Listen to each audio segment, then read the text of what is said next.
પ્રેરણાવંદી ચેનલમાં આપનું સ્વાગત છે। આજે હું નવા એકમ તરફ જઈ રહી છું। પ્રકરણ 14 રાજુનું ખેતર। એમાં આપણે ડુંગળીના પાક વિશે સમજવાનું છે। એટલે કે બાળકો અનાજ, કઠોળ, શાકભાજી, ફળ વગેરે ખાઈએ છીએ તે આપણે તે ખેતરમાં કોણ ઉગાડે છે? કહો જોઈએ। હા, સરસ, ખેડૂત। તો ખેડૂત એ જગતનો તાત છે, એટલે કે જગતનો પિતા કહેવાય છે। ખેતી માટે ખેડૂતને જુદી જુદી ક્રિયાઓ કરવી પડે છે। ખેડૂતની સખત મહેનત બાદ અનાજ ઉગતું હોય છે। કોઈ પણ પાક ઉગાડવા માટે સમાન પ્રક્રિયાઓ કરવી પડતી હોય છે। કેટલાક પાકો માટે સમયગાળો જુદો જુદો હોય છે। અહીંયા તમારે ડુંગળીના પાકમાં આપણે વિવિધ તબક્કાઓ હોય છે, જેવા કે ખેડ કરવી, વાવણી કરવી, લણણી કરવી, નિંદણ દૂર કરવું જે વગેરેનો સમાવેશ થાય છે। આ તબક્કાનો આપણે ડુંગળીના પાક વિશેને આધારે સમજીશું। તો બાળકો, અહીંયા જુઓ, તમને પહેલું ચિત્ર આપ્યું છે કે ખેતરમાં ખેડૂત કોદાળી વડે ખેડ કરી રહ્યો છે। ખેડ કરી રહ્યો છે એટલે બાળકો કે કોદાળી અને હળની મદદથી જમીનને ઊંચી નીચી કરે છે। આ ઊંચી નીચી કરે છે તેને આપણે ખેડ કહીએ છીએ। અને ખેડ કરવાથી જમીન પોચી અને નરમ બને છે। અહીંયા રાજુ કહે છે કે હું રાજુ છું, મારા પિતાજી ખેડૂત છે અને હું સાબરકાંઠા જિલ્લાના ઈડર તાલુકામાં વસઈ ગામમાં રહું છું। ઓક્ટોબર મહિનો ચાલી રહ્યો છે। દરેક વર્ષની જેમ મારા પિતાજી ડુંગળીના પાક માટે તૈયારી કરી રહ્યા છે। આ સમયે ખેતરમાં ઘણા બધા કામ કરવાના હોય છે। પિતાજીને મદદ કરવા હું પણ ખેતરમાં જાઉં છું।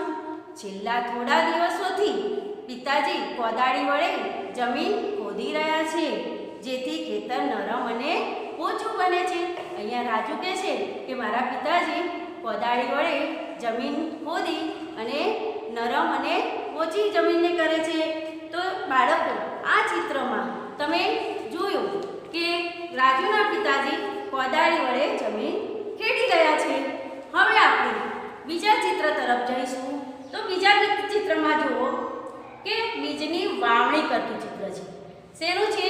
બીજની વાવણી કરતું। તો બાળકો, વાવણી એટલે શું એ તમને પ્રશ્ન થશે। તો પાકને બીજ દ્વારા જમીનમાં વાવવાની ક્રિયાને આપણે વાવણી કહીએ છીએ। તો જુઓ, રાજુ કહે છે કે આ વર્ષે મારા પિતાજી ખેતરમાં ડુંગળીના બીજ વાવશે, બળદો હળ ખેંચશે અને મારા પિતાજી હળ પાછળ ચાલીને ચાસમાં બીજ નાખશે। મારે પણ પિતાજીની જેમ કામ કરવું પડશે। મારે પણ પિતાજીની જેમ કામ કરવું છે। એટલે પિતાજી કહે છે, પિતાજી શું કહે છે કે પિતાજી કહે છે કે ચોક્કસ અંતરે અને ચોક્કસ પ્રમાણમાં બીજ નાખવા જરૂરી છે। તો આ કામ તારા માટે સરળ નથી। રાજુના પિતાજી કહે છે કે આ કામ તારા માટે સરળ નથી, એટલે કે યોગ્ય અંતરે ચોક્કસ પ્રમાણમાં બીજ ન નાખીએ તો ઘણો સમય પાક ઉગાડવામાં થાય છે। એટલે રાજુ પોતે જ સમજી ગયો કે હું એક જ જગ્યાએ ઘણા બધા બીજ નાખીશ તો હું મોટો થાઉં ત્યાં સુધી મારે રાહ જોવી પડશે। હવે જુઓ, આ પ્રાણીઓનું જમીનમાં વાવણી કરતી દેખી એના ઉપરથી તમને પ્રશ્ન કર્યો છે। એના ઉપરથી પ્રશ્ન કરે છે કે ખેતર ખેડવા પ્રાણીઓ સિવાય બીજી કઈ રીતનો ઉપયોગ થાય છે? તમને આ ચિત્ર ઉપરથી પ્રશ્ન કર્યો કે આ પ્રાણીઓથી ખેતર ખેડાય, શું બીજા સાધનો જોઈએ? તો હા, ખેતર ખેડવા પ્રાણીઓ સિવાય ટ્રેક્ટરનો ઉપયોગ કરવામાં આવે છે। ટ્રેક્ટર સાથે વિવિધ સાધનો જેવા કે હળ, કરબડી, તરફેણ એટલે 3 દાંતાવાળું, ચાવલ 4 દાંતાવાળું, 5 દાંતાવાળું પાછોટ્યું, સમાર, પંજેટી વગેરેને જોડી ખેતર ખેડવાનું કે અન્ય બીજા કામ કરે છે। ગરીબ ખેડૂતો કોદાળી જેવા સાધનની મદદથી જાતે ખેતર ખેડતા હોય છે। તો બાળકો, આ પ્રશ્નનો જવાબ તમે સમજ્યા? એ તમારે તમારી નોટમાં લખવાનો છે. હવે આપણને ત્રીજું ચિત્ર આપ્યું છે. તેમાં અંકુર દેખાય છે. એટલે કે 20 દિવસ થઈ ગયા છે અને ડુંગળીના બીજ અંકુરિત થવાના ચાલુ થઈ ગયા છે. જો અહીંયા ત્રીજું ચિત્ર, એમાં ડુંગળીના બીજના અંકુરિત ચાલુ થઈ ગયા છે. એમાં સાથે સાથે બીજું વધારાનું ઘાસ પણ ઉગેલું દેખાય છે. તો બાળકો, અહીંયા તમને કીધું છે કે બીજને વાવવાને 20 દિવસ થઈ ગયા. ડુંગળીના બીજ અંકુરિત થવાના ચાલુ થઈ ગયા છે. તો ડુંગળીના છોડ સાથે નીંદણ પણ ઉગ્યું છે. આમાં શું કહે છે રાજુ કે ડુંગળીના છોડ સાથે નીંદણ પણ ઉગી છે. એટલે નીંદણ એટલે શું બાળકો? તો નીંદણ એટલે પાક સિવાયનું વધારાનું ઘાસ, જે ખેતરોમાં અને બગીચાઓમાં ઉગતું જોવા મળે છે, ઉગેલું નીકળે છે. ખેતીના પાકને નીંદણ દૂર કરવામાં ન આવે તો ખેતીનો પાક સારો થતો નથી. એટલે રાજુ કહે છે કે હું, મારી મમ્મી અને કાકા આ નીંદણ દૂર કરવામાં પિતાજીને મદદ કરીએ છીએ. હવે જુઓ બાળકો, તમને ચોથું ચિત્ર આપ્યું છે. ઉગેલો પાક, ઉગેલા છોડ જોઈને રાજુ ખૂબ જ આનંદમાં આવી જાય છે. ઉગેલો પાક જોઈને રાજુ ખૂબ જ આનંદમાં આવી જાય છે અને કહે છે કે ડુંગળીનો પાક જોઈને મને આનંદ થઈ ગયો. કહે છે કે મને આનંદ થઈ ગયો. મારા ઘૂંટણ સુધી છોડ ઉગી નીકળ્યા છે અને પાંદડા લીલા અને સૂકા થઈ ગયા છે. પાંદડા પીળા અને સૂકા થઈ ગયા છે. એનો મતલબ કે ડુંગળીનો પાક તૈયાર થઈ ગયો છે. એને આપણે લણવો પડશે. લણવો પડશે એટલે શું બાળકો? તો લણણી એટલે આપણે પાક તૈયાર થઈ જાય અને તેને કાપવાની ક્રિયાને આપણે લણણી કહીએ છીએ અથવા તો કાપણી પણ કહી શકીએ છીએ. તો તમારે આ ચિત્ર જોઈને બીજા પાકનું ચિત્ર તમારે નોટમાં દોરવાનું છે. હવે આગળ જુઓ ચિત્ર કે અહીંયા પાક તૈયાર થઈ ગયો છે અને બધા જ પાક તૈયાર થઈ ગયો છે અને બધા જ ઘરના બધા સભ્યો લણવા માટે બેસી ગયા છે. તો જુઓ, ઘરના દરેકે ડુંગળીના પાકને લણવાની મદદ કરવી પડશે અને જો સમયસર આ લણવું એ સમયસર જરૂરી છે. જો લણવામાં સમયસર ન આવે તો ડુંગળીનો પાક જમીનમાં સડી જાય છે અને ડુંગળીનો પાક જમીનમાં સડી જાય છે અને એની બધી જ મહેનત નકામી પડે છે. તો બાળકો, અહીંયા રાજુ પણ એને ઘરકામમાં મદદ કરે છે. તો આના ઉપરથી તમને પ્રશ્ન કર્યો છે કે રાજુ પિતાને ખેતરમાં મદદ કરે છે. શું તમે ઘરના વડીલોને તેમના કામમાં મદદ કરો છો? તો કયા કામમાં મદદ કરો છો? તો તમે કહેશો કે હા, હું પણ રાજુની જેમ ઘરમાં મદદ કરું છું. ઘરમાં મમ્મીને ઘરની સફાઈ કરવામાં, સજાવટ કરવામાં, રોજિંદી બજારમાંથી ચીજ વસ્તુઓ લાવવામાં, દાદા દાદીને મંદિરે લઈ જવામાં મદદ કરું છું. અને પ્રશ્ન પાછો પૂછ્યો કે આ કામ કરવાની તમને મજા આવે છે? તો હા, મને આ કામ કરવાની મજા આવે છે. તો બાળકો આ છેલ્લા ચિત્રમાં જુઓ.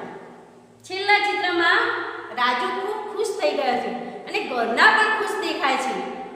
એમાં તમે જુઓ, રાજુના કાકી અને મમ્મી અને પપ્પા અને કાકા બધા જ કામમાં લાગેલા દેખાય છે.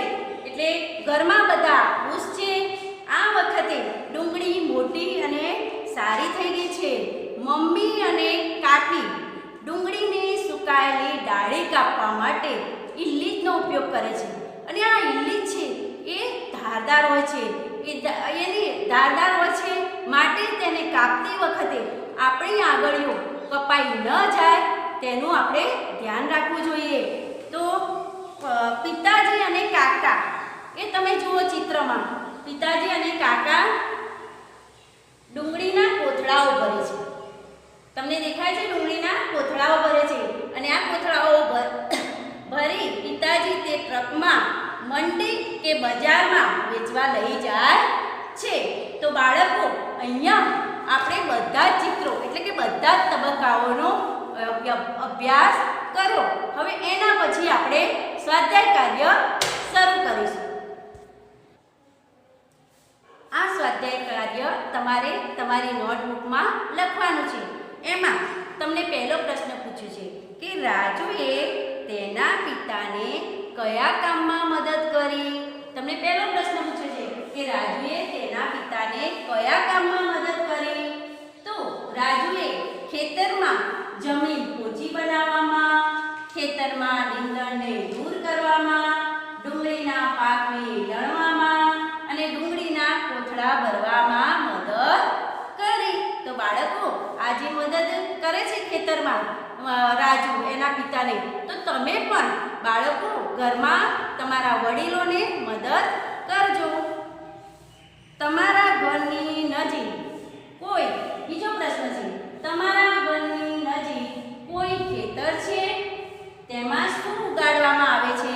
તો હા, અમારા ઘરની થોડેક દૂર એક ખેતર છે.